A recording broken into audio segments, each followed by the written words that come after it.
Welcome to the WordPress Photography Podcast, the podcast for photographers who want to learn how to get the most out of WordPress to grow their photography business. You don't need to be a geek to understand WordPress. Settle back and listen as we show you how.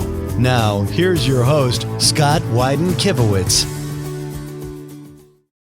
Welcome to episode 18. My name is Scott Wyden-Kivowitz, and I'm joined by my co-host, Rachel from Photoscribe. Hey, Rachel. Hey, Scott. How are you? I'm doing well. I'm really excited about today's topic, or today's guest in general, because the company he works for, the products that he makes are something that we're hearing more and more about in the photography industry. Yeah. And it's actually solving an issue that a lot of photographers have, and why they're going to, or why they've been using services like Squarespace. And they're making it easy for photographers who are used to Squarespace to switch to WordPress and whatnot, and have something that they're used to, have something familiar. And so I'm really excited. Today we're actually talking to Robby McCullough from Beaver Builder. So Robby is a California native and co-founder of Beaver Builder, which is a drag-and-drop website builder for WordPress. Robby enjoys fishing, hiking, and a good cup of coffee. You can find him in person on the mountain bike trails or virtually on Twitter. Yeah. So, welcome, Robby. We're really excited to have you here. Yes. Welcome. I'm really excited, too, because I think this is going to be a discussion where we talk about Squarespace a lot, we talk about drag and drop builders a lot, we talk about, so these are sort of the culmination, whatever, for all of those topics that always seem to get mentioned, and we always are like, well, we don't really have a great solution, but I think you guys do have a really great solution. So. Yeah. Oh, well, thanks, guys, and yeah, thanks for having me. I'm excited to be here too, and yeah, I know what you like. I feel like Beaver Builder kind of bridges a gap between kind of those two different fields of, like, the Squarespaces and the hosted builders and the WordPresses. So yeah, totally. Yeah. Well, before we get into what's going on with you in Beaver Builder, let's dig into the WordPress photography related news. We got 3 items today. First one being WordPress 4.5.3 was released since our last episode, and that is a maintenance and security release that actually has, in addition to security, there's actually image file naming issues related to security that have been patched. Interesting. So it's a minor release, but it's an important one, so please run your backups and then run your updates just to protect yourself. So what did it patch in terms of?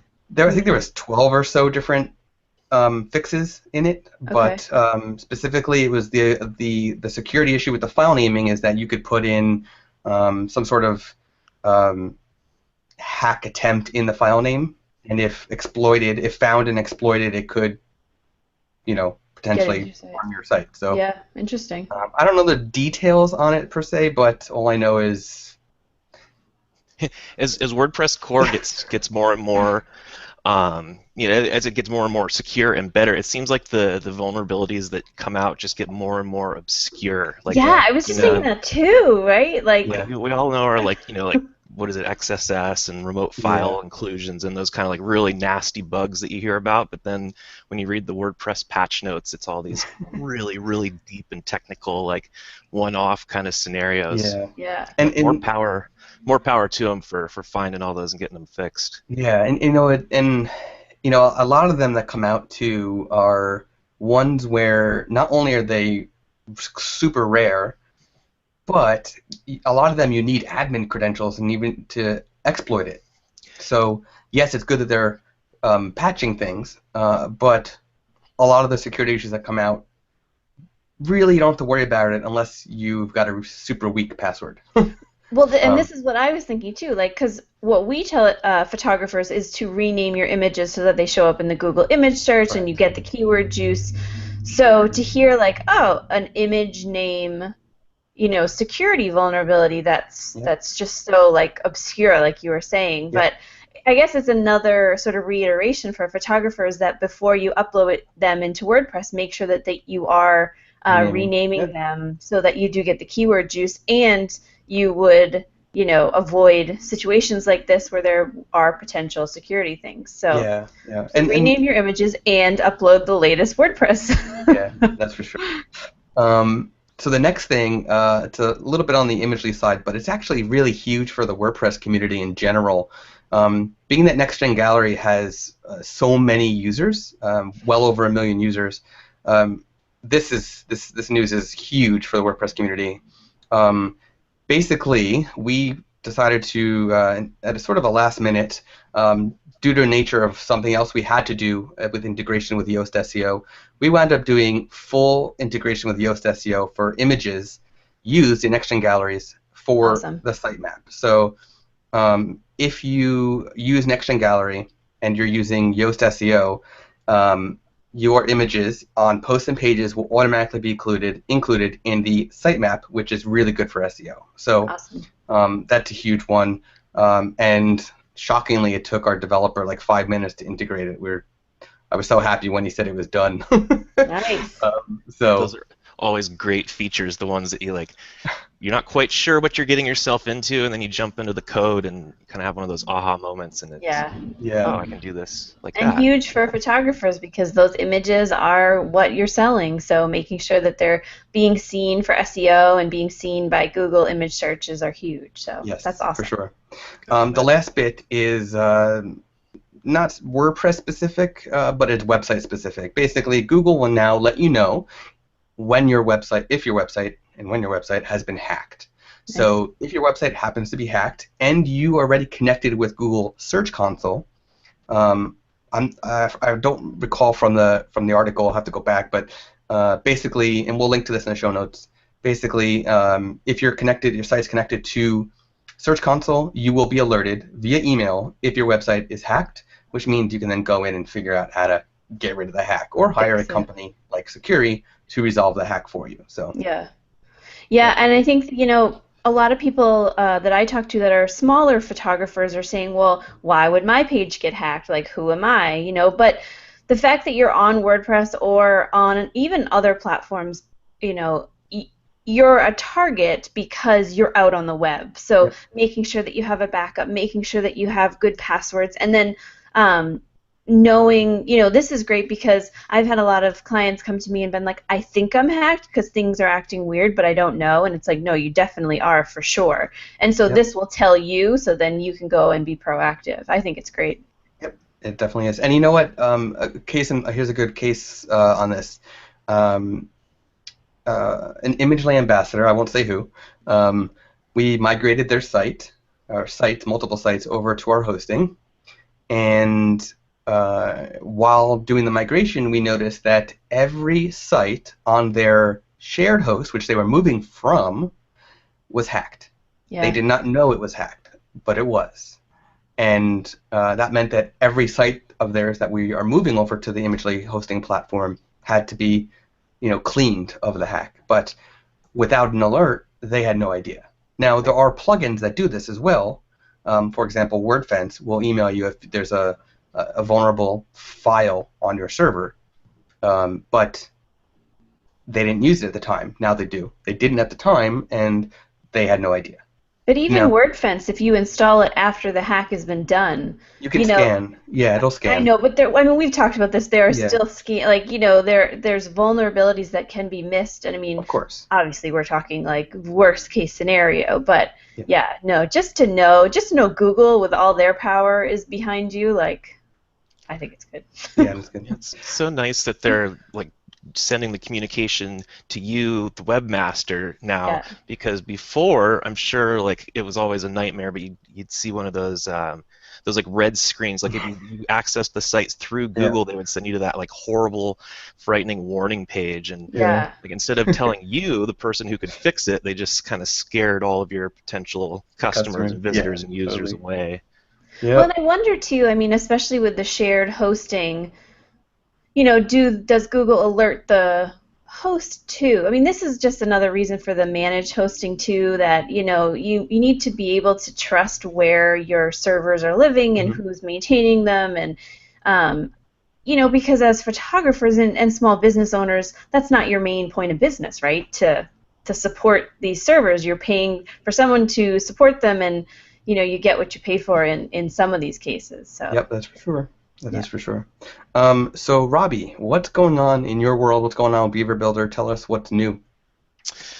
Well, I just got back from, let's see, it's Tuesday today, I left on Wednesday last week to a music festival kind of camping trip up in the mountains, and so yeah, I'm just kind of getting back into the grind of regular life today. But this trip, I do it every year, and it's kind of my annual disconnect. So I turn off my phone and leave it in my tent and try to go a few days without checking in with emails and Facebook and fantasy baseball and all that stuff. So that was really nice. It's a little bit of like I'm kind of decompressing and getting back into the groove, which is a bit of an adjustment today. But I'm glad we did the WordPress news first because I needed to be caught up. I have some catching up to do on my Twitter and my RSS feeder and all that. Nice. So what was the concert and which was your favorite band that played? The festival's called High Sierra. It's the High Sierra Music Festival. My favorite band is going to be a really, really tough one. So there's music all day for 4 days, starting from about 11 in the afternoon, and it goes all the way until sometimes 3 or 4 in the morning. Probably over 50, maybe even close to 100 bands. There was one band, and I believe their name was Ripe, R-I-P-E, and they were really young. It made me realize how old I was getting seeing them up there because they just looked like a bunch of fresh-faced kids, but they had a really cool style. They were a really tight band, really good music, and then their lead singer was just this he's just such a baby-faced young kid, but he was just owning the crowd and working it so well. It looked like he'd been doing it for 40 years. So that one was really cool. I have a feeling I'll be seeing more of them as they progress and come along. Sweet. Now, I always hear there's such a big correlation between music and coding. Do you think that that's true? Yeah. It was Helen Ho Sandia, I believe is how you say it. I'm not exactly sure how to pronounce her last name. It's one of those ones I see written all the time. But she did a really great talk about her experience with being as a musician and studying music and practicing music. And how that kind of set the foundation for her when she moved into coding, and she went over a lot of the similarities that she experienced. And I've been playing guitar since I was a kid, never in a band it was always kind of a hobby. But there are definitely some similarities, I think, in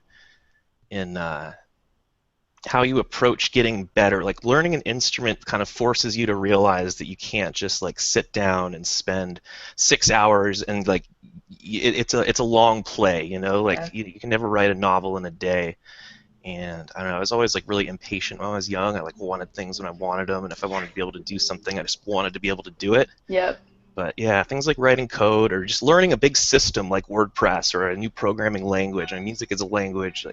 As much as you want to be able to do it in the snap of a finger, yeah, you kind of have to pace yourself.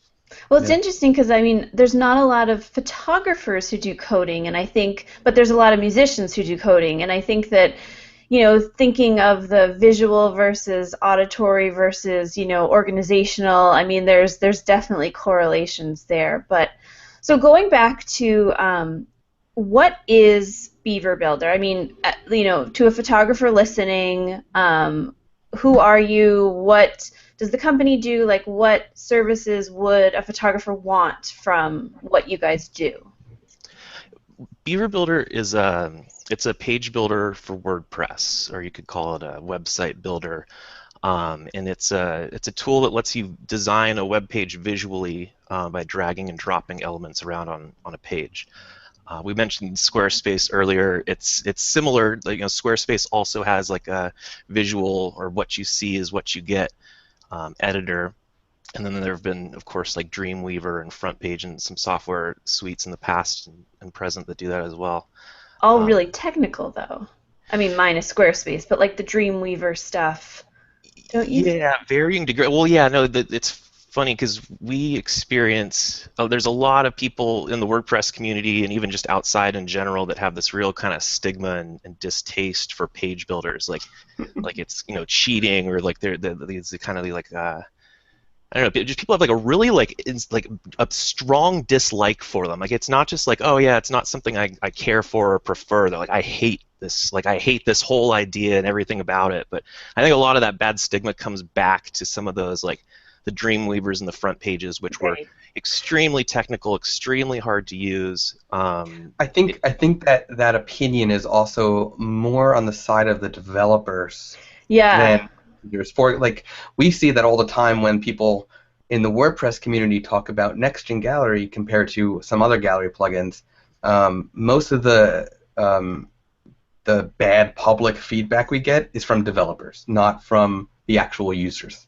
Yeah, there's a huge I think chasm between a developer and a user, especially a visual user like a photographer, because all the photographers that I talk to are like, I wish WordPress had more of these drag and drop options, or they even say like WordPress doesn't do what I want it to do because they don't even know about the drag and drop options. But I think as the technology gets better and more companies like you come out, that's where the photographers want to go. But then I pose that question to the developers, and that's where I hear that sentiment, like, oh, I hate it. But me as like not a coder, I'm like, dude, I love it. Like, So I think it's important for us to really break down as simple as possible what a page builder is. And I think to me, the way to explain it is you've got this, imagine this empty canvas of content area, right? So you've got this white screen that you could add whatever you want to it. It's a blank canvas, right?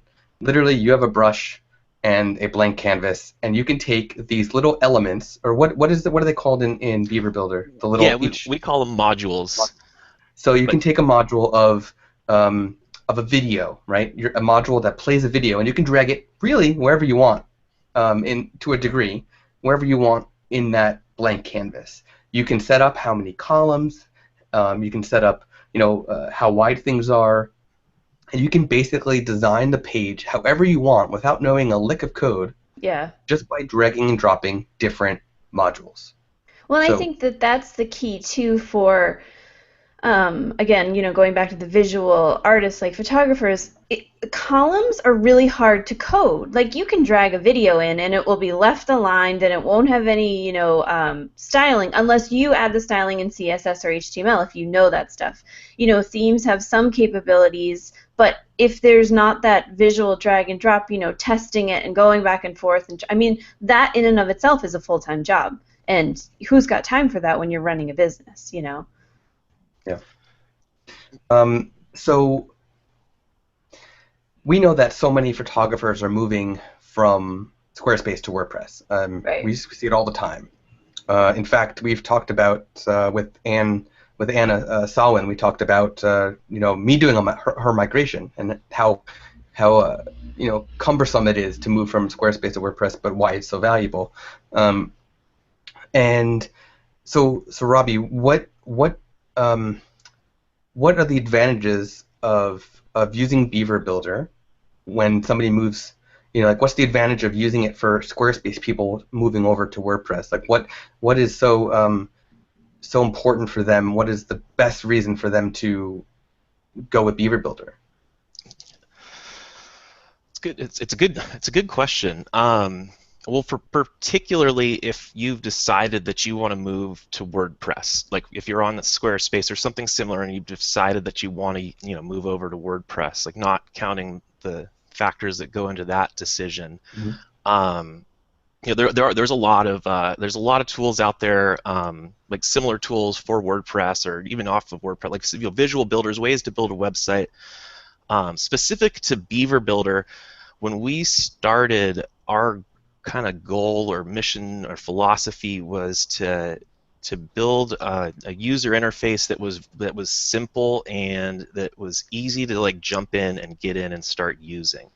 And as we've kind of progressed and grown, that's been one of our kind of core, I guess mission doesn't feel like the right word, but one of the kind of core like philosophies that we use when we're kind of guiding the direction that we want Beaver Builder to take. And then we've also gotten this feedback from our community that we're successfully to a degree doing that. So it's as far as like which tool on WordPress do you want to use, we like to think that we're one of the simpler ones and we're one of the easier options to jump in and The learning curve is much smaller. So, But then there's also the question of like moving from Squarespace to WordPress too. There's all those like decisions of like what benefits do you gain, and I think obviously, the combo of Beaver Builder and WordPress provides like a ton of value and potential scalability that you just don't get with Squarespace or other hosted builders. yeah, that's where I was going to go with it. Was more on the general WordPress side.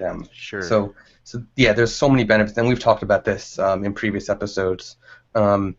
And I do think that for photographers that are in process of moving to Squarespace or have already moved from Squarespace to WordPress, I mean, if you like the builder, the drag and drop system that Squarespace offers, there are tons of page builders out there now, but there's some many advantages of Beaver Builder. For example, Beaver Builder comes as a theme and a plugin. Okay, so the Beaver Builder plugin is not actually built into the theme. Beaver Builder actually has their own theme that works well with their plugin, but the Beaver Builder plugin itself can be used on pretty much every theme. So that was going to be my next question too. Is it theme specific? So you can install this as like a framework and then choose a different theme if you want. Yep. Correct, yeah. So a lot of people that have had experience with page builders and WordPress were coming from, like, maybe they bought a theme from ThemeForest that included a page builder bundled in, because you see that all the time. And then we took a different approach where we started with the theme. I don't want to say it as an afterthought, but we started building the page builder plugin. Like, that was our kind of initial project that turned into Beaver Builder. And then once we had that, we realized that we also wanted to have a theme. The goal for us, so we built Beaver Builder when we were doing client services. We were a web design agency, and we were doing a lot of work for photographers, actually. But what we'd often do is send potential clients to a site like ThemeForest and say, hey, like, pick out a design that you like, and then we'll implement that. And then the problem we were having is everyone would choose the theme that they liked from the aesthetic standpoint. But then when we jumped into the code and actually started trying to work with it, some of them were just nightmares. Some of them were easier to work with, but each time it was like a learning curve. And so yeah, we wanted to have like a consistent code base and then a consistent way to put content together on a page that we could just reuse. And speaking of reusing content, so here's a cool thing about Beaver Builder that I think photographers need to know that this exists. So one of the nice things that you guys did was you built in templates, right? So that I can go ahead and I can create a new page and say, oh wait, I want this page to look like this type of thing, a sales page that has a pricing grid that I can put my pricing options for the different packages. And literally with 2 clicks, 3 clicks, use template, pick the template, and then use template again, like confirm that you're using the template. I now have, within 3 clicks, a page designed using the page builder. I didn't have to do any dragging and dropping, but it's designed using a template that you guys built, that you guys designed, right? So that's a beautiful option that I think photographers need to know exists and how easy it is to use. So when you talk about picking a theme versus picking, finding something that just has the designs that you need for different things, yes, a theme can handle overall, a theme could probably handle 70% of what you're trying to do as far as the look of your site goes. There are certain plugins that you might need to handle the rest, like creating a landing page for a specific service or product you're trying to sell, and that's where Beaver Builder could really come in handy, in addition to just everyday content. So anything you want to add about templates? Because I think it's a really neat topic. Yeah, well, it's an interesting dynamic to wrap your head around, I think, especially maybe if you're not familiar with kind of that WordPress theme, like the breakdown of like your theme and your content and how those two play with each other. like in a really like super simplistic way to look at it is like your theme is your visual stuff. Like fonts and colors are like the two kind of big things I think I would associate with a theme. Like the colors and the layout and the font that your website has come from your theme, and then your content is more or less everything else, like the text on the page, the buttons, the videos, the galleries, the everything of that nature. So we have content templates in that sense. Like if you know that you want to create a landing page for a small business or a portfolio page to show off your photography, or whatever that you've decided the content of the page should be, we have the pre-made templates that you mentioned that you can select and use as like a starting place. Like the easy example, if you're doing a photography portfolio, you load up our template and then swap out our kind of stock placeholder images with your own. Which is always, I mean, again, faced with, you're a new photographer, you have these beautiful images, how do you translate into something that can be a revenue stream?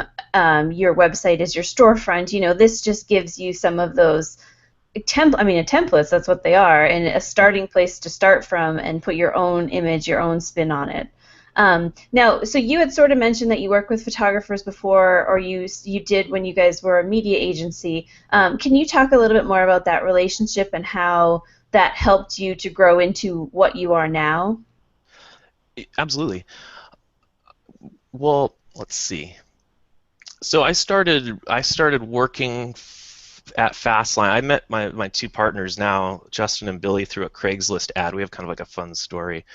But yeah, I decided one day I needed to like get a real job, and I was working at a YMCA doing membership sales and stuff. And so I was, trolling Craigslist. I put a portfolio together, and long story short, met Justin and Billy. They were doing Fastline Media, which is the design agency, and one of our at the time we were one of SmugMug's recommended customizers. And if you're not familiar, SmugMug is a hosted platform for photographers, kind of similar to Squarespace, but it specifically caters to professional photographers. Yeah. And one of the things that we were kind of at the top of the list. Like if you wanted someone to build your SmugMug site, they would refer you to us. And what we were doing a lot of was integrating SmugMug sites with WordPress blogs. So for a long time, you can do this now, but for a long time you couldn't have a blog on a SmugMug site. So we would build out the photography portion of your website on SmugMug, and then we would build a WordPress site, and we would match the styles so they looked and felt like they were part of the same system. But that was really where we, like, at least for me personally, like I'd been familiar with WordPress, but that was where I really kind of cut my teeth and started working with WordPress a lot, was in that context of building blogs that interfaced with the SmugMug websites. And I'm going to interrupt you for a second, because I think there's a lot of photographers that still do that have a separate website and a separate WordPress blog. And I'm sure where your story's going, but the technology now is that WordPress as a content management system can have it all, and you don't necessarily need to have both. Although having SmugMug, again, as a beginning place and then moving to WordPress 100% is a good way to do it as you grow. But I just wanted to make that point, so continue. No, that's absolutely correct. I mean, and that's probably one of the reasons we're not really doing that kind of work, or that work started going, started phasing out, and we started just doing more and more like generic WordPress websites. Right. But yeah, even just in the last like maybe 3 or 4 years, what's become available on the WordPress platform in terms of e-commerce and being able to sell, in this case your photography, but just e-commerce in general. And then the quality of plugins like Next Gen Gallery, and then like some of the things that are specific to photographers, it's just phenomenal. How much it's progressed since we were doing that. So are you guys? First of all, you probably don't remember. And actually, I was talking to Rachel about this earlier. You probably don't remember, but I was a customer when I was on SmugMug. You guys actually matched my SmugMug to my WordPress site. I personally don't think I worked on that one, but I knew that there was some like third degree of separation thing going on amongst us. Yeah, that's okay. That's really cool. I hope how'd that work out? Well, okay, we'll talk about that off there. Like I said, I hope that worked out well for you. I hope that was a good experience. That's what got me. That's what got Fastline Media on the map in my radar, years ago, and I just kept, kept you guys on my radar for a while, watching what you guys were doing, and then, bam, Beaver Builder came out. So I'm curious, are you guys working on any tool for photographers to easily migrate from SmugMug to WordPress? Like, we know that Beaver Builder can handle the layout that photographers might already have on the SmugMug site or Squarespace site, but are you working on any tools to do any automated migrations from their platforms to your platform and your page builder? Yeah, I wish I had a better answer. It's on our wish list. I think we were talking about this too, Scott. But the other idea, I mean, there's other hosted builders out there too, right. And similar to kind of how WordPress has that import tool where you can import your blog from Tumblr or what was it, Blogger or whatever, any of the other competing platforms. We would love to have something like that for Beaver Builder. Yeah, that'd be amazing if you could just, like, in a couple of clicks, port over your SmugMug site or your Squarespace site and just have it ready to go. Unfortunately, we're not. Yeah, it's just, I mean, it's an idea at this point. It's nothing that we've committed to working on. But yeah, it's a pretty big project if you guys took that. So is Squarespace, and maybe this question is for Scott. We've examined the Squarespace to WordPress conversion pretty much in depth, and we talked about it on our episode with Anna. Is a SmugMug to 100% WordPress conversion labor-intensive like the Squarespace, or is it an easier migration just in general? I think a SmugMug to WordPress would be more difficult because there's no export file. So there's no starting point. You'd have to do an actual site scrape, most likely, which is a time-consuming, thing to process. But out of curiosity, and you might not know the answer because I haven't done this. I wish I was more familiar with this, but if you're exporting off of Squarespace, how do they handle images specifically? Because I know you can get the export file. Right. Okay. So that's the big issue is the images. At least SmugMug would let you take a dump of all of your photos and just they'll pack it into a zip file and send it out for you. Yeah. Although I guess not being a photographer, I imagine you guys probably all have your backups and you have all of those photos somewhere else other than SmugMug, hopefully, right? Well, you know what, I hear that a lot. That you have a backup of your site or you have a backup of the gallery images. When you start out as a photographer, you upload a set. And then as you grow as a photographer and you get client work and your style changes rather rapidly, I think, in those first 2 or 3 years. And again, this is a generic statement. This is not for, it's a blanket statement, not for everybody per se. But so the images that you have in that initial gallery versus when you're ready to move on to a different set may be different images anyway. So going back and finding those initial images, I know, I've handled client migrations where they're like, that was 3 years ago, I don't have those. It's because they weren't necessarily client files, they were more of stylized shoots and, just images for the website. So they may want to capture 1 or 2 of those, and going back and finding them is always difficult if you can't just pull from one website to the next. I mean, and that's the argument for WordPress in general, right? Because content management system means all of your content is there, and you can put new plugins, and you can put new themes, and you can change the style of it, and not have to worry about losing a specific image file like you would if you're transitioning from SmugMug to WordPress or Squarespace to WordPress. I can tell you that a lot of the photographers that move from that I've seen firsthand that move from SmugMug to WordPress fully to handle their images. Most photographers, I would say 95% of the ones that I've seen are using the SmugMug Lightroom plugin, and that means they have the collections and collection sets already in Lightroom. Yep. And they can literally take the Next Gen Gallery plugin for Lightroom and do the same thing and just copy, move their collections from one publishing service to the other and hit publish, and then now their galleries are still on their own website instead of SmugMug. That's great. So SmugMug, if you use a Lightroom plugin, it's real easy to move those. If you're not using the Lightroom plugin, you'd have to do what Robby was saying, do the dump of the zip of all your images, and SmugMug takes raw files, so you're talking that's a pretty big That's a big zip, depending on how many images. There's no content export, so you'd have to do that manually. Or hire somebody to do a scrape. A scrape meaning basically an automated bot that navigates the site fully and copies all the text and outputs into an HTML file. On Squarespace, you can do an export of the text content, and this does not include any e-commerce that you do on Squarespace.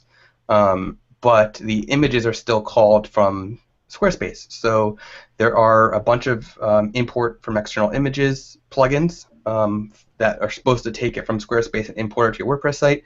None of them work. But I have two that one that Flow Themes made that they sent over to me after we had them on the call or on the podcast.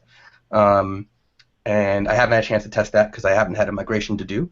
And then I have another one that somebody else sent me that I would try both. And if one of them worked, great. Then it's a lot easier to migrate from Squarespace. But without that, I guess in all of this discussion, so I interrupted you, but you were telling us how you met with your co-founders. You were sort of an agency working SmugMug with photographers. So tell us how you got from that journey, which a lot of photographers kind of went through with you when they started on SmugMug, and then now they're going to WordPress 100%. So how did you move from that kind of company to what you are today? Okay, yeah. Sorry. No worries. I'm trying to gather my thoughts here. No, I didn't feel interrupted at all either. Teaching that out there, not a problem. Maybe just one last point. It was on the tip of my tongue, but I think as far as the migration thing goes, if you're just moving what you have from one place to another, it's going to be a lot easier than if you want to use that as an opportunity to restructure and reorganize things, which I think a lot of people do. Like you mentioned, in the first year or two, you're kind of developing your style, or you're even just the way you organize your work and the way you present it to people. These things change as you progress, and I think when a lot of people redesign their site, it's not just because they want to get onto WordPress. It's because they have some other underlying issue or problem that they're trying to solve. So it's really kind of like a personalized thing. It's hard to say. But anyways, yeah. So going back, so we're doing client services, and Beaver Builder, both the page builder and the theme, the whole thing started as a side project. Like I mentioned, we were working with a client that wanted us to use a page builder to build their website. They had a theme that they liked that included a builder, and instead of coding it out by hand, they specifically asked us to use the builder to make the site so that they could then go in after we were done and take control of it, and make their own changes, update their photos, update their headings. And we did that. We delivered the site, and it was just this really nice process. We were able to build the site a lot faster than we originally thought we could using the page builder tool. And we had that developer stigma where we assumed that doing it by hand was the only way, and that anything else was just kind of going to get in the way of our process. So we had a little kind of an aha moment where hey, maybe this is a good. Well, so that was the one part. And then the second part was that the client was thrilled with the site, and then they kept writing us emails, but instead of being hey guys, can you change this picture for me? I updated my headshot, or can you, the date in my copyright needs to be updated. It's 2/15 now. Or he sent us an email being hey, look, check out what this change I made on my website. This is working really well. I don't even have to bug you. Look, I changed my photo. I changed my heading. So our client was happy, we were happy. The only issue we had was that we just hated the page builder that we had to use. It was not on the front end. It was even though we were surprised that we were able to build a site with it, it was still really clunky and not a nice experience. So we decided we wanted to start using page builders in our work. We did an exhaustive search of everything out there and just didn't find what we were looking for. And that's when we kind of started building our own. That's awesome. Yeah, scratching your own itch and scratching your client's itches. Yeah, and I think that's the journey, like you said, what photographers are on, where they start at one place, they move over to WordPress, they have a relationship with somebody, a theme developer, somebody, but then they have to maintain it too, and how do you maintain it? Again, just changing the copyright issue every year, how do you do that? So I think that's why we're definitely advocates of page builders if it's built correctly. Yeah. So speaking of that, I have two questions that I know the answer to, but these are two questions that so many photographers bring up every time I'm discussing page builders with them. So question number one, what happens if I change themes, right? So I'm currently I buy the Beaver Builder package that comes with the theme and plugin, right?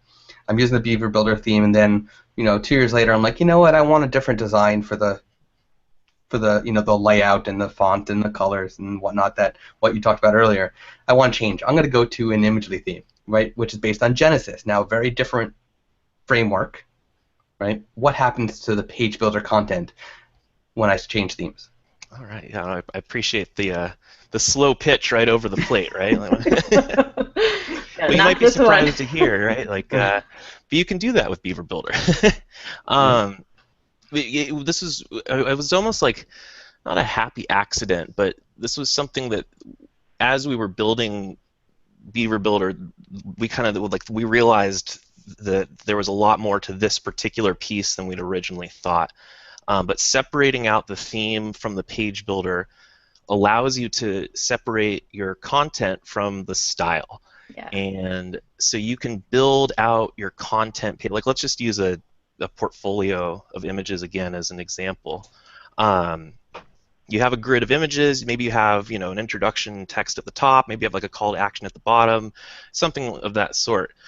You can build all of that in Beaver Builder, and then your theme will control the style of that page. So the color of the heading and the font that's used and the font size and all that. And then if you change themes if you've built that page with Beaver Builder, all of the images and the headings and the call, all that stays the same. It's just the style gets picked up from the new theme. And that's huge, because if you build it in the theme, in a page builder built into a theme, which I have done, moving it over is not only putting a new theme on, but then rebuilding that content, copying and pasting it out. And so you lose the content management part of WordPress. It's there somewhere, but yeah, no, it's again, and it's a growing process as WordPress grows and as the themes grow and as the plugins grow, and they all sort of grow together but not together. This is where you can get lost a little bit, not knowing that background stuff. So one thing notable is if you're going to a Genesis theme, there's a plugin that really should be installed called Genesis Dam Buster. Now, yes, Beaver Builder Dam Buster. So that just goes to show you the WordPress community has a good sense of humor when they're developing extensions for other things. So Dam Buster, basically, Genesis themes typically have a specified content area. So let's say it's specified to 900 pixels wide, or it's a percentage of your screen width, right? What Dam Buster does is it gives you the option to remove that and make it full width, which in some cases, depending on the design that you're going for with the page builder, you can utilize the full width by just turning on the Dam Buster for that page. So in Imagely themes, we actually have a full width page template, so you don't need it, but in some Genesis themes, you actually do need to use the Dam Buster plugin, and that's completely free in the WordPress directory. So, and I'd say that's medium, geek talk is where we go, because like a beginner listening to this, or someone who really is code phobic, would say like, what, and then someone who is very, very developer would obviously have a different way to do that too. So that's like medium level, nothing else works, you're not hiring someone. I mean, there are those solutions out there too. So so the second question I have that I already know the answer to is, what happens if I disable Beaver Builder for whatever reason? What happens if I disable the plugin? What happens to all that content that I created in the page builder? Okay, yeah. Well, historically, maybe it would be good to mention that with a lot of the other page builder solutions out there, what will happen if you disable them is most of them use some form of like shortcode or proprietary kind of shortcode to format their content. So you build out your page, and then if you disable the page builder, you end up with just a bunch of shortcodes that aren't being rendered anymore. So all of your it basically, in short, it makes your content unreadable and unusable. Right. What we do with Beaver Builder is we port all of your text and your images back into the WordPress editor. So you'll lose the columns, and we have a few specific modules, like a slideshow module. Like we can't port a slideshow back into WordPress without having some kind of other plugin. But anything that we can port back to WordPress, we port it back in there. So the content, it's very easy to like access it again, copy paste it. You don't have to like strip out all those short codes. Worst case too, like if your nephew gets in there and disables the page builder when you're on vacation, it's not your Google SEO ranking and content isn't going to be affected because all that text and image, like it's still going to be rendered on the page. It's just not going to look quite as nice, but it doesn't get all jarbled up with. Does that happen automatically? Like, so you go disable the plugin in the plugins area, and it just happens as part of the disable process? That's awesome. Yeah. It's like behind the scenes. It's kind of a cool. It was too bad my partner Justin, he's our lead developer. He would have liked to be on here because he can get really into the. Well, I guess technical, right? Well, we have both that audience, so. So it all happens behind the scenes anyway. So like all that content is there. I think it's stored as post meta. But yeah, it's all just kind of like sitting there waiting just in case, and then when you disable the builder, that's just kind of like the next that's huge because a lot of page builders. So I mean, you could say, oh, this episode is a big giant advertisement, right? But Beaver Builder has a connection to the photography community. We actually, Scott and I both enjoyed the article that was Squarespace versus WordPress. It has a lot of good points, and I think that'll be in our show notes. But then.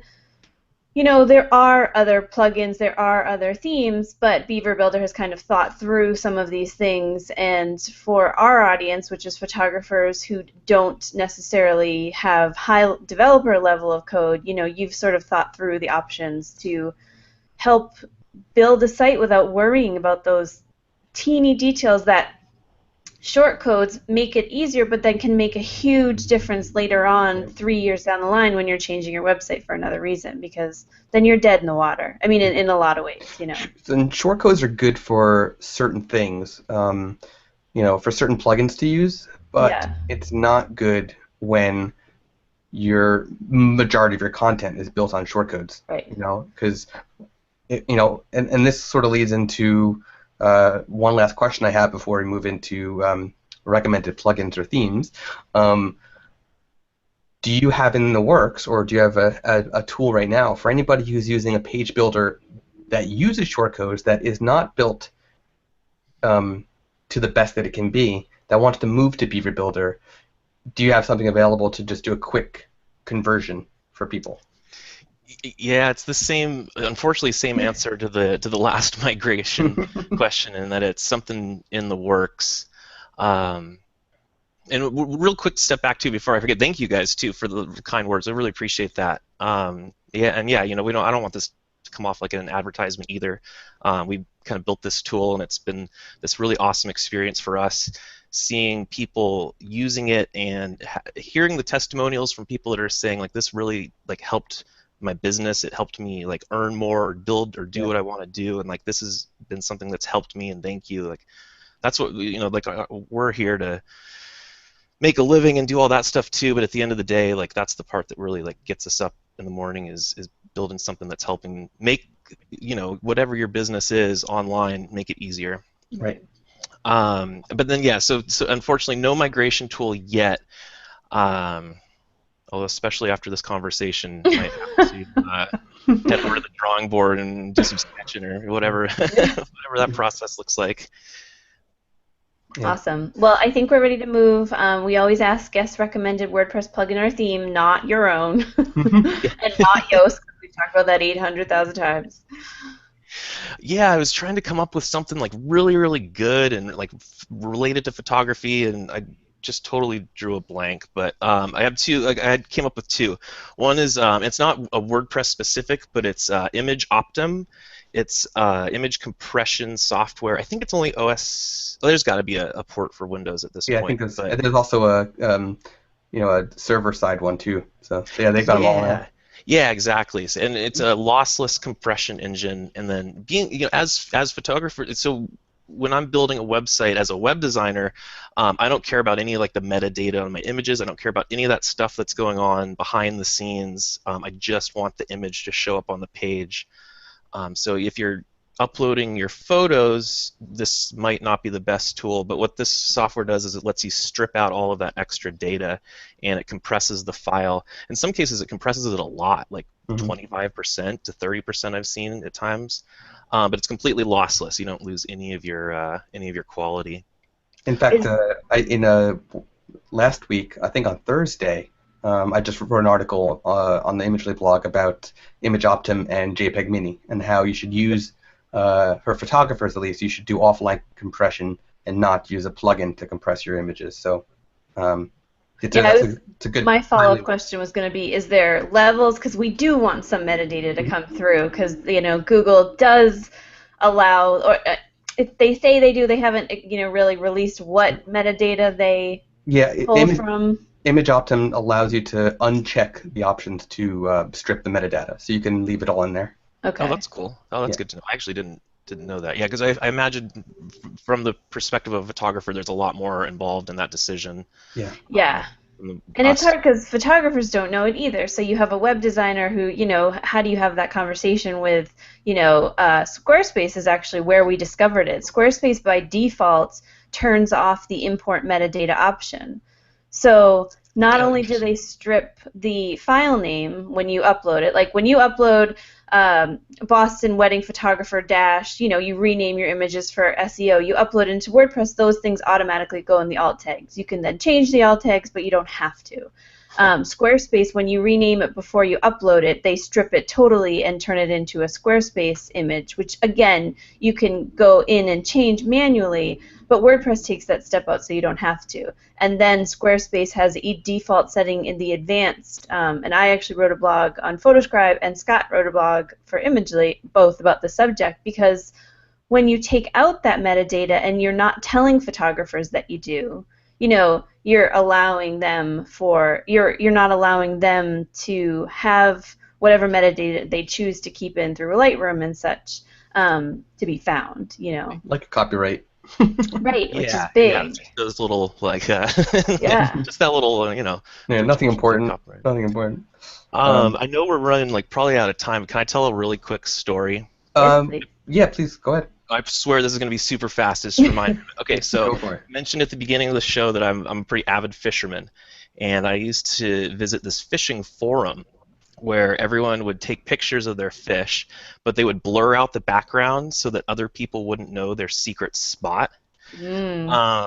And I realized you could pull the picture off, and most of them were done with an Android or iPhone, and pop open the metadata and find the GPS coordinates. That used to be one of my favorite ways to go find secret fishing spots. Yeah, metadata is important. Was the moral of the story. Understand it. That's so funny. I remember.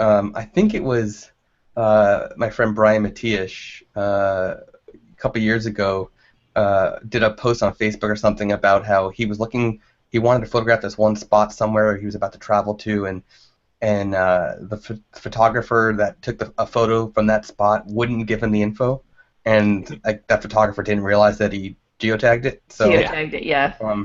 I know these cameras have all the settings, and the opposite in today's Pinterest world. Say a wedding image goes totally viral and gets retweeted a million times, this metadata can get stripped.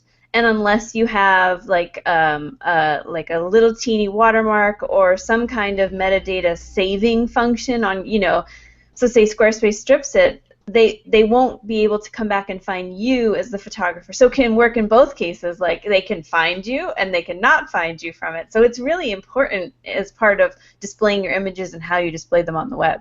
Huh. Interesting. Yeah. Interesting. Yeah. That's our little geek interlude. Right?